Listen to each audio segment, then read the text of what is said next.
Yellow has great Australian businesses that you can rely on. Yellow. Yellow. From doctors to dog groomers. Yellow. Yellow. And did you know you can book appointments for whatever you need, all in one place? Yellow. Yellow. Yellow. Yellow. Need it? Yellow has it. Yellow. Find, choose, connect at yellowpages.com.au. Yellow. Yellow. Well, hello everybody and welcome to this special Yellow webinar where we're all about helping you make the most of your digital presence. My name is Christian Lydiard and joining me on the panel today are two expert guests. So I've got Erin Williamson with me. Hi Erin. Hello, Christian. Erin is the guys. Head of Marketing here at Yellow, and Michael Watkins, welcome. G'day. And Michael is our National Capability Manager and helps educate and keep our sales and service teams nationally up to speed with the latest trends. I could use some of your help actually, Michael. I think. We'll see.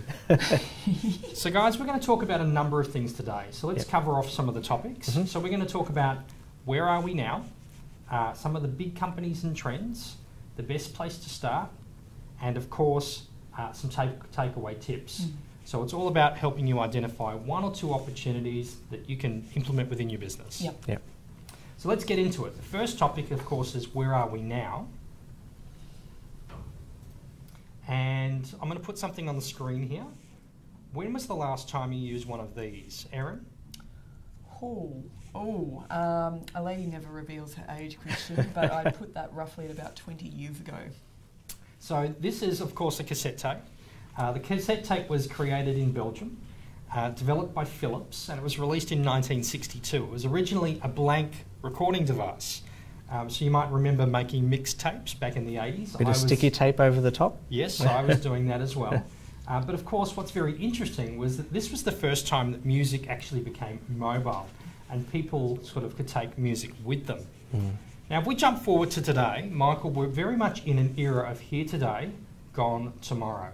So a couple of different devices here. The first one, of course, the iPod. Who remembers this? Yes, I got one when I was 18.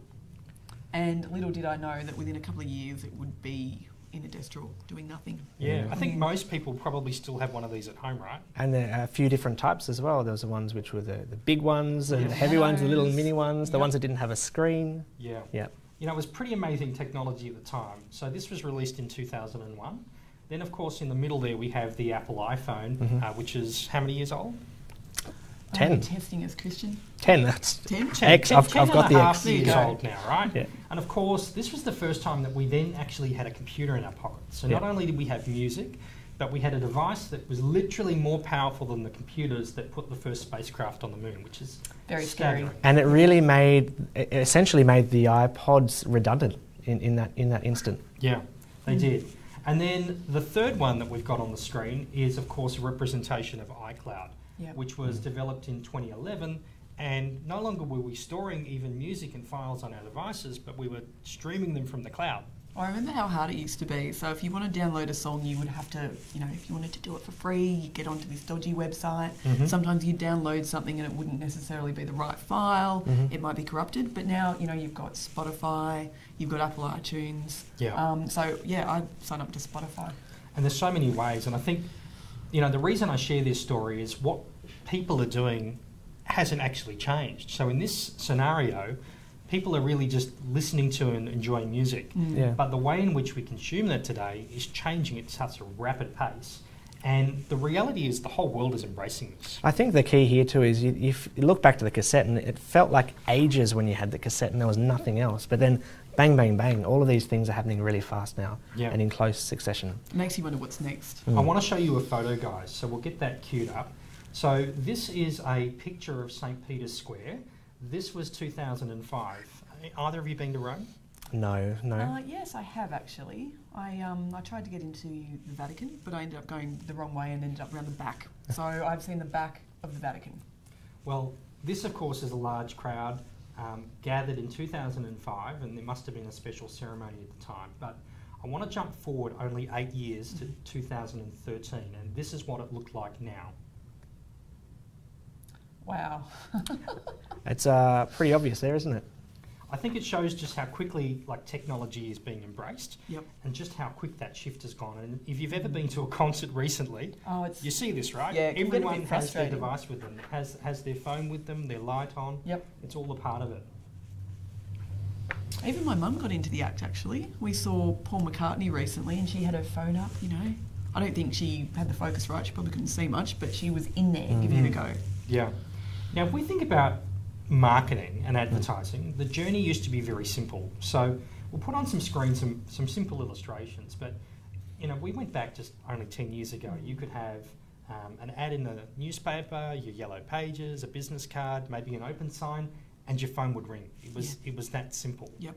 But today's journey has actually become a lot more complex, and there are so many different ways that people can choose and connect with people today. Yep. And with all of these different opportunities, it's great.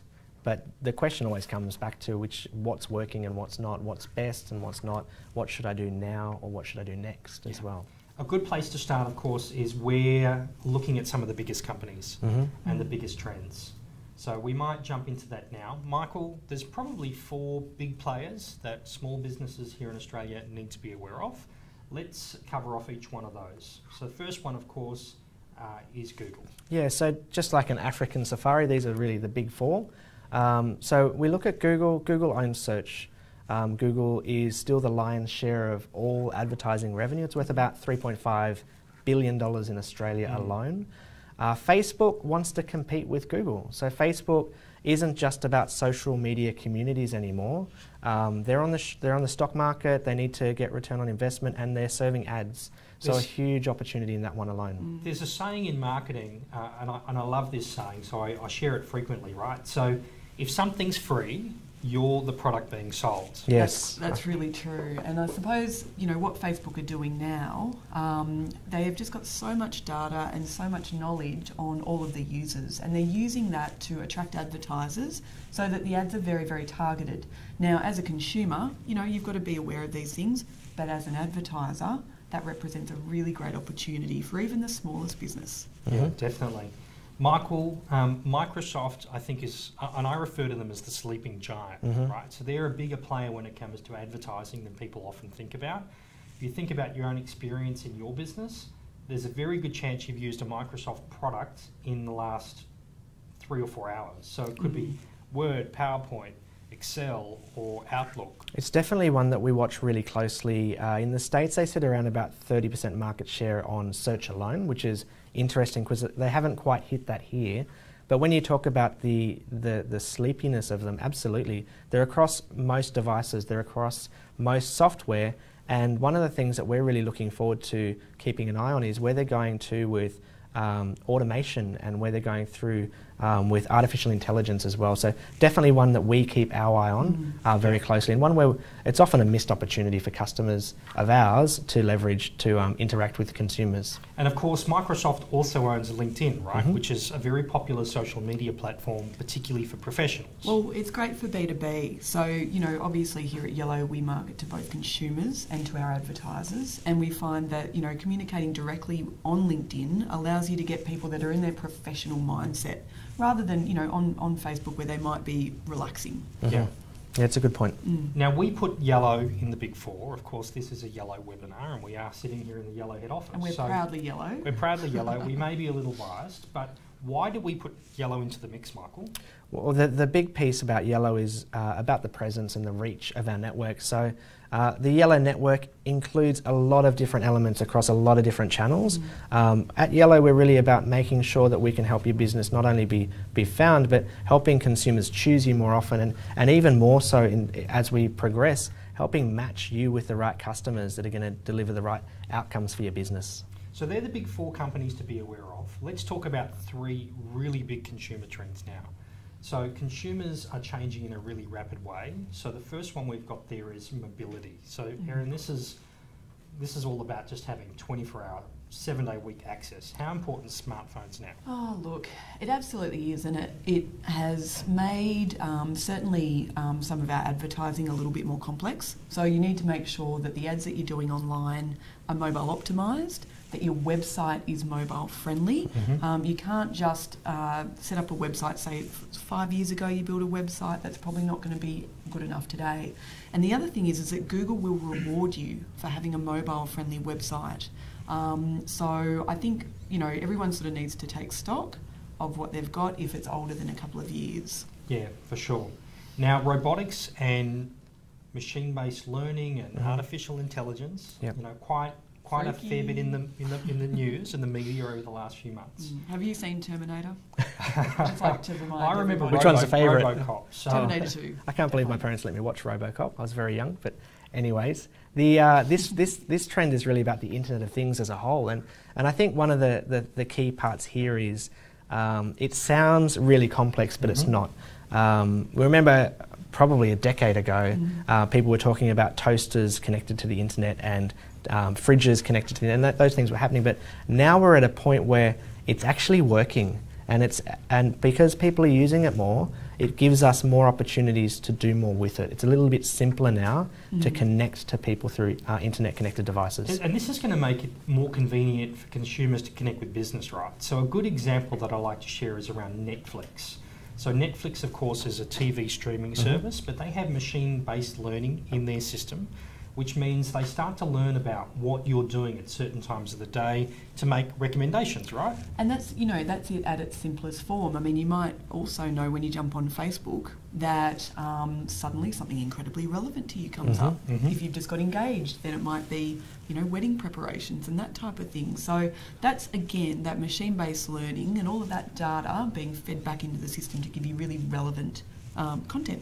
I always look back at when AdWords first started, Google started advertising first, and the ads were all over the place. They weren't a very good consumer experience because they didn't have this automation. Now, across all of those big four players, they're all doing really clever things in relating the message with the consumer, and that does two things. One is, it is a better experience for the consumer because you're only getting served ads that are relevant to what you're looking for. And also, it means that from a business point of view, it's going to be more money in your pocket and a better spend across those channels. Yeah, That's very really good points. Yeah, very good points. I mean, I'd just like to add that we shouldn't be afraid of advertising because consumers out there, they do want to learn about brands that are useful and relevant to them.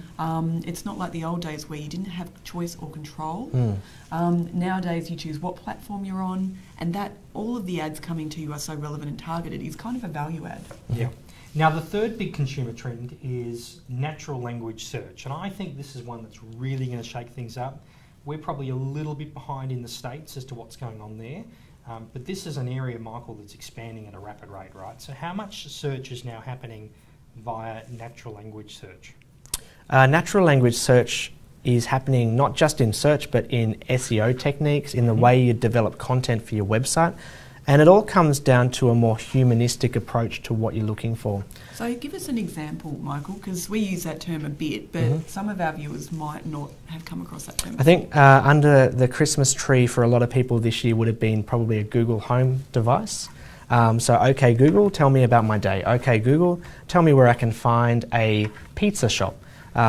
The way you would connect on the phone to a business, or to a human, or to a good point, to a human, that connection is now being able to be transcribed through to the way you would type and the way you would just ask. So if you think of when we first started on using Google, it was like this special language that we all miraculously created, which was plumber, Campbelltown, emergency, or something very awkward like that, and that's where the nature of keywords really started. But now it doesn't need to be that complex. It's much more natural. So you could sort of put in a broken tap.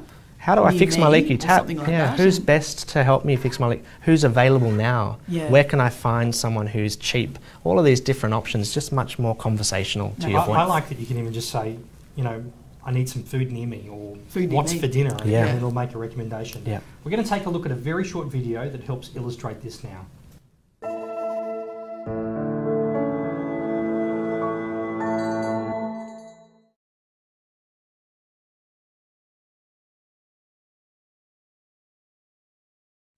Show me men's black shoes from Adidas priced under $75.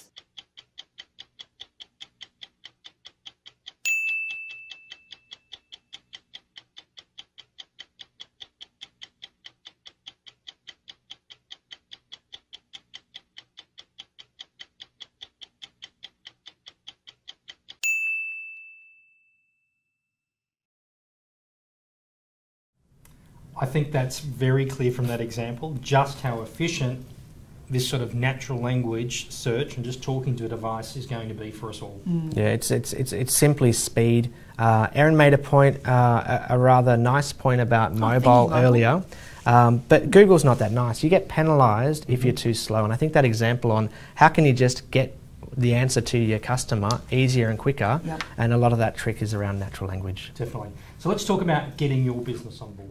And what are some of the tips that you can use within your business to actually bring all of this to life? Now, the first point I guess we'd make is that advertising can fall into two very simple categories. So there's the passive and the active. Passive are all the things that you do to create awareness about your business. So this can be things like television, radio, billboards. In a digital setting, that might be social or banner advertising. And then on the other side, we've got what we call active advertising. I guess from a traditional setting, that's things like a Yellow Pages directory, where people literally have their phone in one hand and their wallet in another. From an online perspective, that's online directories and search results like Google, things like that, right, where people are ready to connect. Yeah, it's that ready to buy mindset, and it's part of that decision-making process, but it really is that simple. You want to make sure that you have a strategy that really covers both parts of that equation. Yeah. Let's take a look at how this can come into play for everyday life with a normal Australian.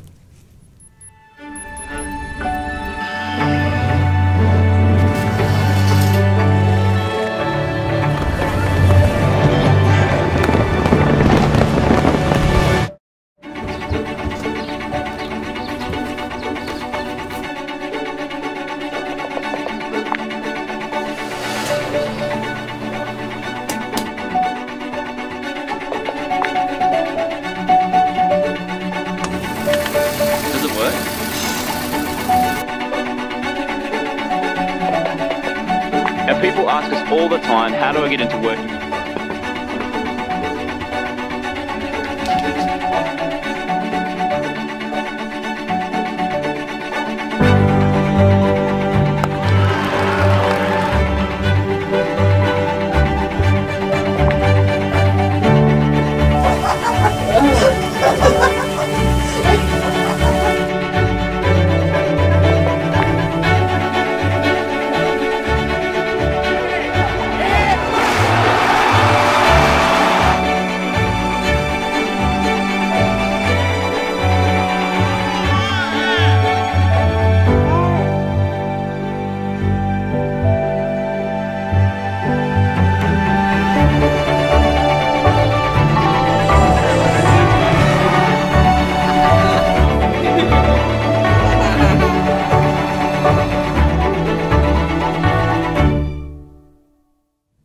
I really love that video because I think it illustrates that we no longer just go online, we actually live online, Erin. Yeah. How much time do you spend on the internet? God, it's embarrassing to say, but I've just been overnight in Sydney for work, and I had my phone on me the whole time. It was my entertainment, it was my map, it called me an Uber, I checked my bank balance. Like, there was really, I couldn't have done it without it. Yeah. So these micro moments are those times where we reflexively turn to our mobile phones in a moment of need to find a solution. And it can be for a whole variety of things, but the smartphone has really become the centre of this.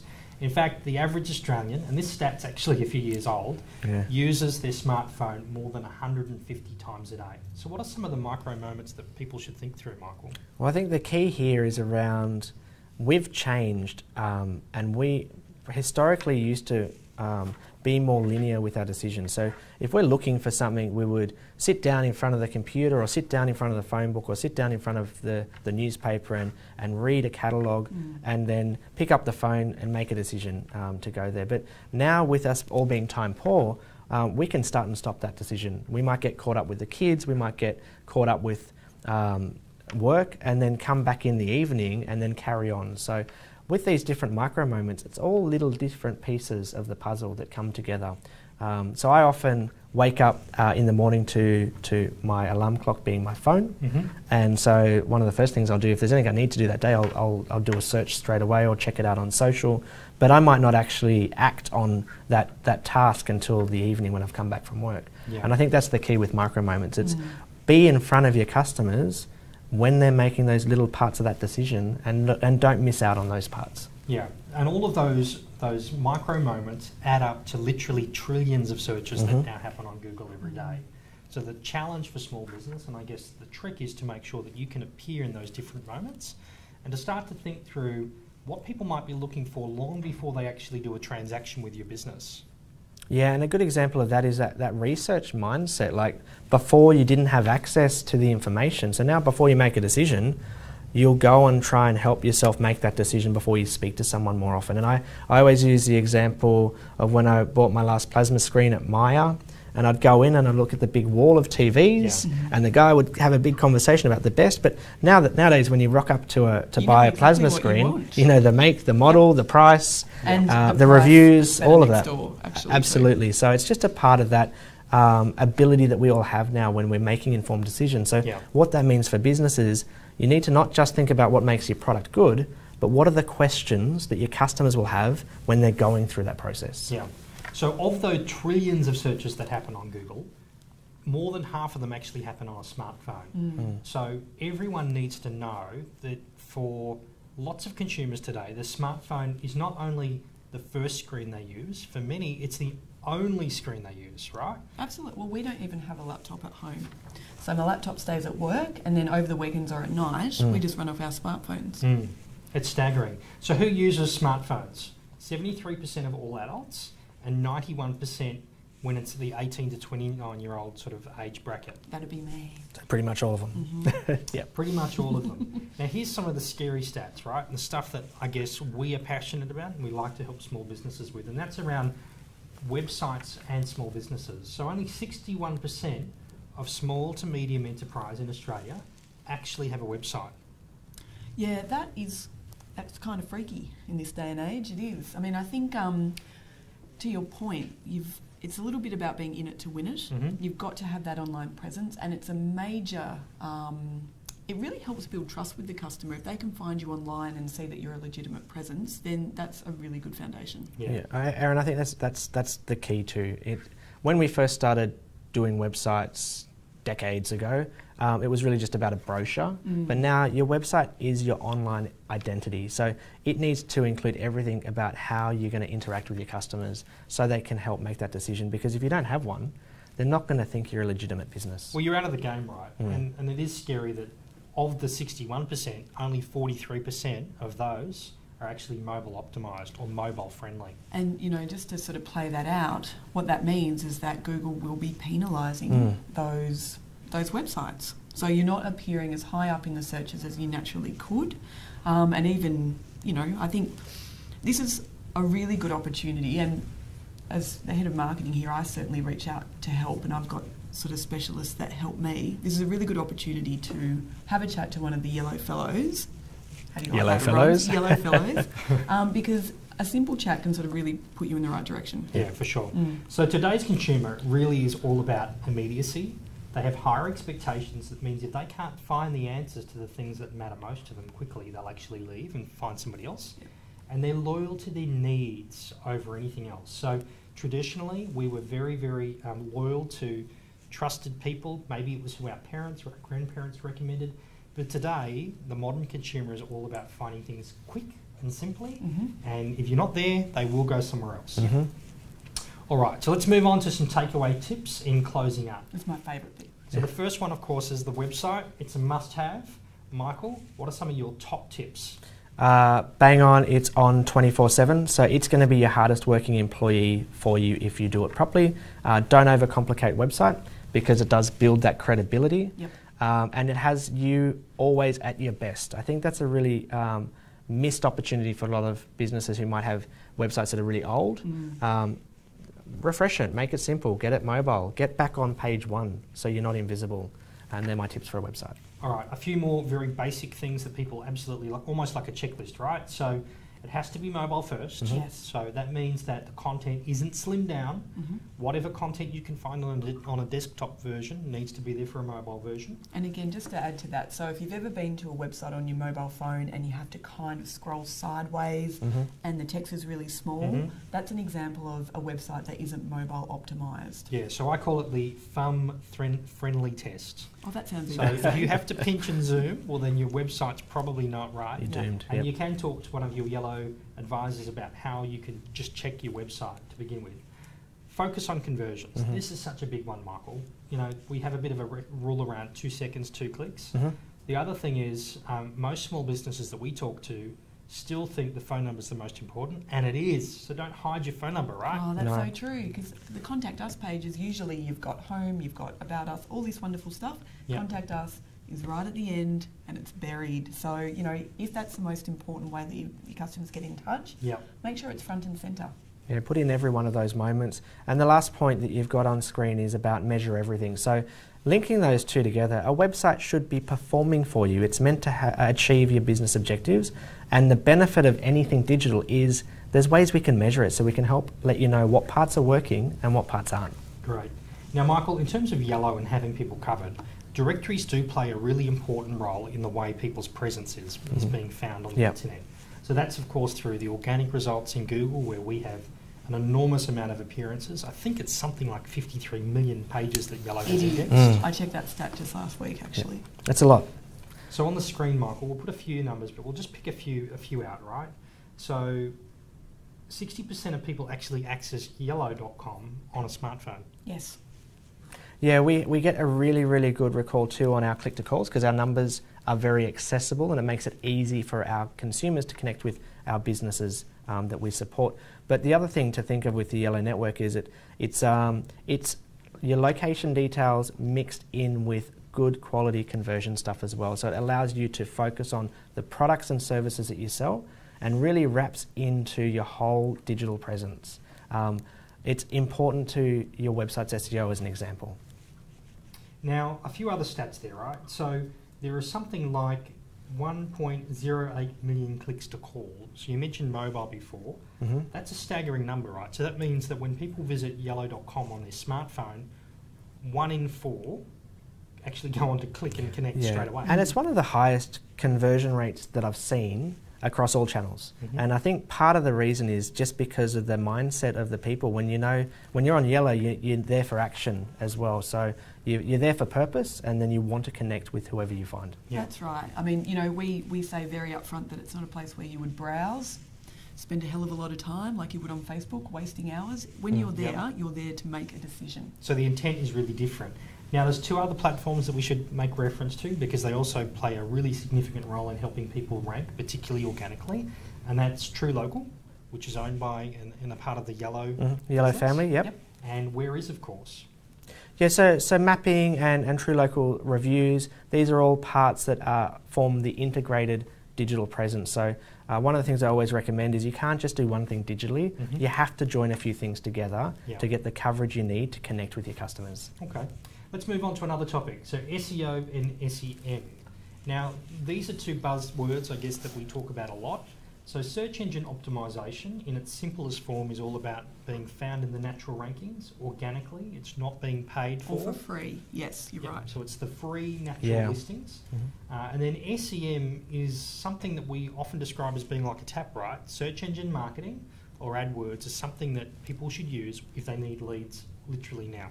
Yeah, I often get, and the reason why we wanted to talk to this is we often get questions around what should I do first, should I do one or the other? The answer is both. They've both got different purposes, and what we're trying to illustrate on the screen there is that it's really at that point that they intersect when you have so much power to then pivot each program to get the best out of it. But unless you start them both, you're not ever going to get to that point. All right. Now, we know that content is king for both of these topics, so let's give 3 top tips for that one as well, Michael. First one is keywords. A drum roll. So keywords comes back to, the keywords think back to natural language, right? So a keyword isn't just one or two words. It's about something that matches those moments that your customers might be going through. Yeah, so it's all about relevancy, right? Correct. Don't try to trick the search engines, they'll be onto you. Yeah, they are. And I think, you know, back in the day, you used to find all these really dodgy websites with just lists and lists of words. But Google can tell if that's what you're doing. So it needs to be genuine content. And you've got to think to that natural language point, exactly how are people searching? How are they talking about it? A good way to find out what keywords or key phrases are useful is when you think about when you answer the phone as a business, what are people asking for? It's generally what first comes out of their mouth, which is what should be in your campaign. Yeah, for sure. Now, content is king. That's very simple. Again, it's about making sure that your pages are relevant. 3-page website probably doesn't cut it today, even for the simplest of businesses. They really need to break their services up into different pages and make sure the content's relevant, right? Yeah, this is often a tricky one as well.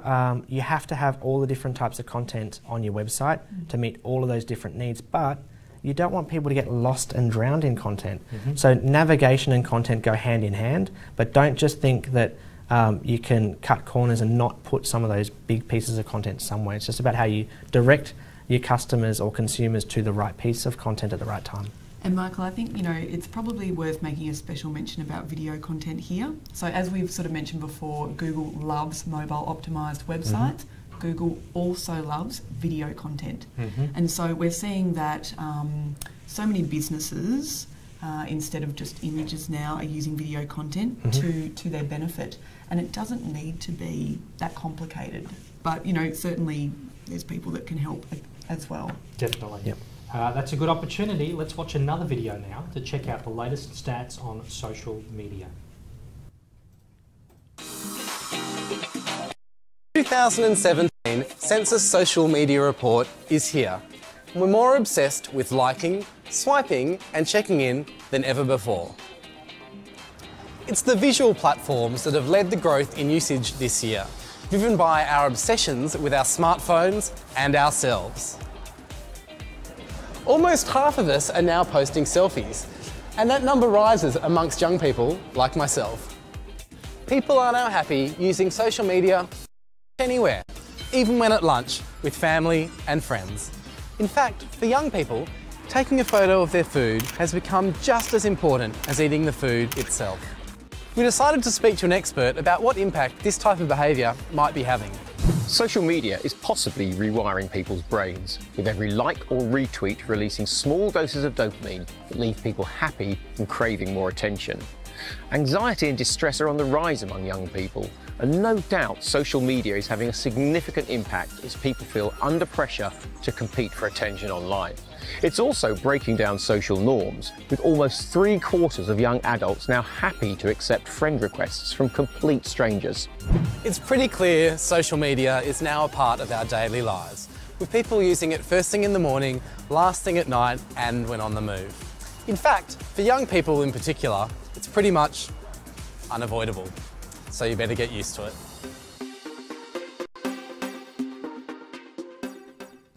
Now, there is no doubt that Australia, just like the rest of the world, loves social media. And this presents a huge opportunity for small business because the proportion of businesses on there doesn't match usage. So 79% of all Australians are using social media. Facebook is definitely the king there, with 96% of those people using social using Facebook.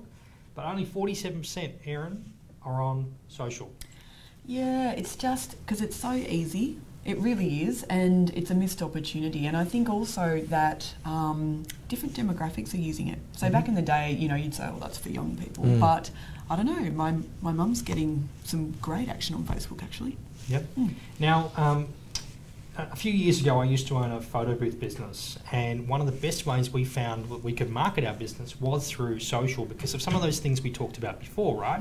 Because one of the first things we do when you get engaged is you update your Facebook status, and all of a sudden, that's a bit of a cue, right? Well, little secret, in the back end, you can actually target people whose relationship status is engaged. But there's a very key point to this, Christian. I would never put a post on Facebook anymore if it wasn't boosted. And by that, I mean by putting a little bit of money behind it. Yep. I think there's a stat coming up perhaps that only 2% of people that like your page will be able to see it if you don't boost it. So for us, boosting is a mandatory. Yeah, and that's because Facebook has algorithms just like Google does, right? So one way to think about this is the average Australian may have, let's just say it's 200 friends and fans on Facebook, right? Yep. But you probably only experience the same people over and over again, and then you go looking at your cousin's page and you realise they've got all this stuff that you never see. That's right, yeah, and that's true. And that's because Facebook will only serve you what it thinks is relevant, right? True. So to push through that, you do need to pay to get out to your entire audience. That's right. And I think the targeting abilities are really sophisticated, and they allow you to go down to geography. Yep. As we mentioned before, things like relationship status, but you can choose age and gender, etc. So it's a great way for a little business that's got a local sort of feel to it to not waste any of their advertising dollars that you might do on TV, which is a lot broader. Yeah, definitely. Now, the other big thing for social, right? You touched on websites before and building trust. Social has a very similar thing, right? Where 64% of consumers will trust a brand that responds positively on social media. Yeah. So again, this is a huge one. I've heard a lot of businesses say that they don't want to get on Facebook because it's a risk. They're worried that someone could come in with a negative comment and just wipe all their good work away. But that presents a great opportunity. If someone does have something challenging to say about your business, then the studies show that consumers really respect businesses that can actually face that head on. Yeah, definitely. Michael, what are some of the big tips for social and digital display advertising? I think to the missed opportunity part is you can't. Well, look, let's be real. Facebook has taken over what used to be just really TV from an attention point of view. So leverage that. Don't miss out. We see the biggest gaps in small businesses, but it doesn't need to be complicated. It's about taking advantage of the targeting options and making sure that you can have a program that represents your customers. Yeah, so in its simplest form, and I love this little expression, fish where the fish are, right? Yeah. Lots of different platforms. We try to choose one or two to start with that might match your brand and your audience. Then we've got using tools to help manage this. So I love that social can be complex, but there are some free tools that allow you to schedule and plan things. What are some of those tools that we recommend? Look, there's things like Hootsuite out there, which helps you just drop into buckets pieces of content. But to Erin's point, there's a difference between putting content out there and using it as an advertising platform. And I think using it to connect with people who will buy stuff from you is where the biggest gap is. I would agree. And the third point is really about get your brand out there. So sometimes the simplest form of social is to think about it as media consumption. So the average Aussie used to spend 24 hours per week watching television. Yeah. But today, they're spending 12 and a half hours, that's right, 12 and a half hours per week on Facebook. So it becomes this huge opportunity just to create awareness. And we know who they are too, so that's the other part of it. And the thing that I love most is that, you know, with $20 you can get started. So it's not necessarily this huge barrier to entry. Anyone can afford to use $20 as a bit of a test. So, you know, we say get on board, give it a try. Yeah, for sure. All right, so in wrapping things up and giving us a bit of a summary today. So the first one, of course, is tailoring your website to your ideal consumer. So think about who it is you want to attract. The next one is understanding that search is a real estate game. So if you think about the search result page that comes up when you search on Yahoo or Google or Bing or any other search engine, that's a piece of real estate, right? And you want to appear there as many times and as frequently as possible. Understanding that awareness today may actually start online. So traditionally that may be television, radio, billboards. Today that's things like social media, digital display, banner advertising. And my fourth point, which we haven't touched on, is that online reviews are currency. Oh, so true, Christian. I think, you know, you should always have a place for people to go to be able to leave reviews. And, you know, social's a fantastic place to do that. Yeah. Yellow Online also has, and True Local, they have places to do that. But that's, we no longer just expect to gain trust from the business. We look outside to our friends and family for word of mouth recommendations for them to verify what we can understand about that business. Yeah, for sure. So I hope we've given you some ideas. So some ideas to take away and perhaps apply to your business today. Now, the Yellow Pages has been helping small businesses connect with the right consumer at the right time for over 138 years.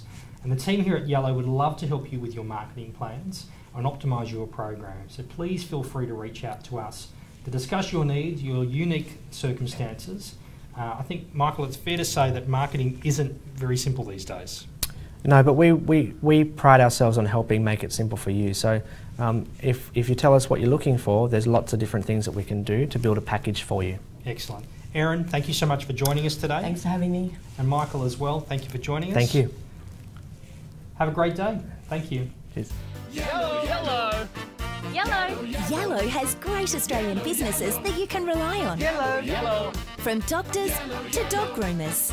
Yellow. Yellow. And did you know you can book appointments for whatever you need, all in one place? Yellow. Yellow. Yellow. Yellow. Need it? Yellow has it. Yellow. Find, choose, connect at yellowpages.com.au. Yellow. Yellow.